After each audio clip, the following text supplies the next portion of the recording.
لە ڕۆژانی نێوان 1/4 بۆ 5/4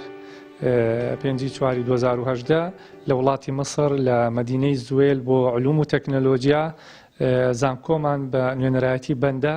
بەشداری کرد لە کۆنفرانسی 37ی رێكخراوی عەرەبی بۆ لێپرسراوان و ڕاگرانی قبوڵ و تەسجیل تۆمار و وەرگرتن لە زانکۆکانی وڵاتانی عەرەبی. خۆشبەختانە لە نێو ئەو کۆنفرانسەدا زانکۆمان ئەندامێتی وەرگیرا و بوو بە یەکەمین زانکۆ لەسەر ئاستی هەرێمی کوردستان و عێراق بۆ یەکەمین جار ببێت بە ئەندام لە رێكخراوی ناوبراودا کە ئەو رێكخراوەش 120 زانکۆ لە زۆربەی وڵاتانی عەرەبی تێدا ئەندامن. سپاس بۆ بەڕێز دکتۆر ئالان سەرۆکی زانکۆی پۆلتێکنیکی سێمانی کە دوای پەیوەندیکردنم خواستی ئەوەم هەبوو بە بەڕێزیانم وت کە ئێمە پێشنیاری ئەو بکەین کە کۆنفرانسی ساڵی ئایندە بانگێژ بکەین بۆ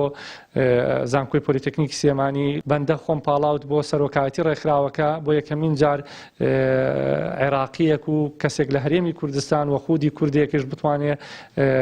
ببێ بە سەرۆکی رێكخراوی عەرەبی بۆ لێپرسراوانی تۆمار و وەرگرتن لەسەر ئاستی هەموو زانکۆکانی وڵاتانی عەرەبی. ئێستا بەندە شەرەفی سەرۆکایەتی رێكخراوەم پێبەخشراوە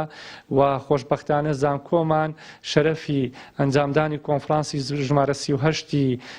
رێكخراوی عەرەبی بۆ لێپرسراوانی وەرگرتن و تۆمار لە زانکۆکانی وڵاتانی عەرەبی لە ساڵی 2019 ئەنجام ئەدات و ئەمە تەنها ئەنجامدانی کۆنفرانسێکی ئاسایی نییە بەڵکو بۆ یەکەمین جارە شارە حەیاتەکە لە کۆنفرانسێکدا بتوانێت زۆربەی وڵاتانی عەرەبی و زۆربەی زانکۆکان لە خۆی کۆ بکاتەوە و هەم بۆ خۆشی